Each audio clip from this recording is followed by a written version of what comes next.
பக்கா NEET and க்ளீனாக இருக்கும். Highly hygienic. நான் வீட்டுக்கு போய் பேசுகிறேன், ஓகேவா? என்ன சார் வேணும்? ஒன்றும் இல்லை, இந்த பான்பராக்கு எச்சியை பல பேர் போகிற ரோட்டில் துப்புறீங்களே, யாராவது மிதிச்சா இன்ஃபெக்ஷன் ஆகாதா, வியாதி கீதி வராதா? இதில் வேற பெரிய ஹைஜீனிக்னு சொன்னீங்க, சிங்கப்பூர்லேருந்து வரேன்னு சொன்னீங்க. சிங்கப்பூரில் துப்பியிருந்தா எவ்வளோ ஃபைன் போட்டிருப்பான்னு தெரியுமா? அது சிங்கப்பூர், இது இந்தியா. ஓ, இந்தியானா அவ்வளோ கேவலமாக போச்சு உனக்கு. யோ போயா, சும்மா பெரியவன் மாதிரி சொல்ல வந்துட்டான்.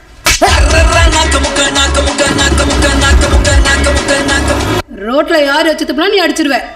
அது இல்லை மேடம், நான் மரியாதையாக கேட்டேன், அவர் மரியாதை இல்லாமல் பதில் சொன்னார், அதுதான் அடிச்சேன். ஓ, ஆ? இப்ப மரியாதை துப்பிருக்கேன், என்ன புடுங்க போற?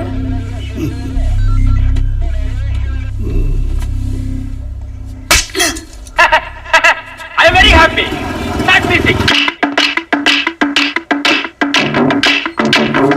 யுவர் ஆனர், இந்த ராமசாமின்றவர் ரோட்ல பப்ளிக் ஒருத்தரை போட்டு அடிச்சிருக்காரு. அதை ஏன் அடிச்சீங்கன்னு கேட்ட இன்ஸ்பெக்டர் அம்மாவையும் சேர்த்து அடிச்சிருக்காரு. தப்பு தான் ஜட்ஜியா, ஒரு எமோஷனில் அடிச்சிட்டேன்.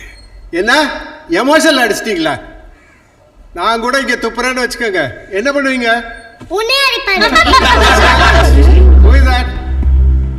சொல்லுங்க சார், என்ன பண்ணுவீங்க?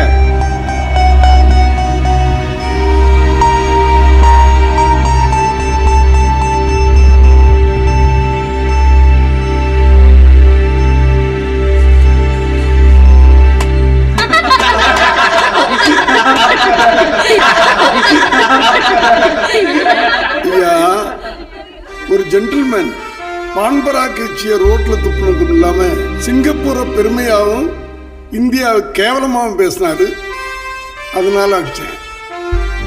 சட்டம் ஒழுங்கை காப்பாற்ற வேண்டிய ஒரு இன்ஸ்பெக்டர் அம்மா என் சட்டையிலே துப்புனாங்க, அதனால அடித்தேன். ஆனால் தப்பு பண்ணுறவங்களுக்கு தண்டனை கொடுக்குற நீதி அரசர் நீங்களே இந்த கேள்வி கேட்கும்போது எனக்கு வேறு வழி தெரியல, அதான் நானே அடிச்சுட்டேன். தடி எடுத்தவெல்லாம் தண்டல்காரன் ஆயிட முடியாது. யாராவது தப்பு பண்ணினா கோர்ட்டுக்கு வாங்க, கேஸ் ஃபைல் பண்ணுங்க, தண்டனை கொடுக்க நாங்க இருக்கோம். என்ன புரியுதா? இந்த ஒரு தடவை உங்களை மன்னிச்சு விடுறேன்.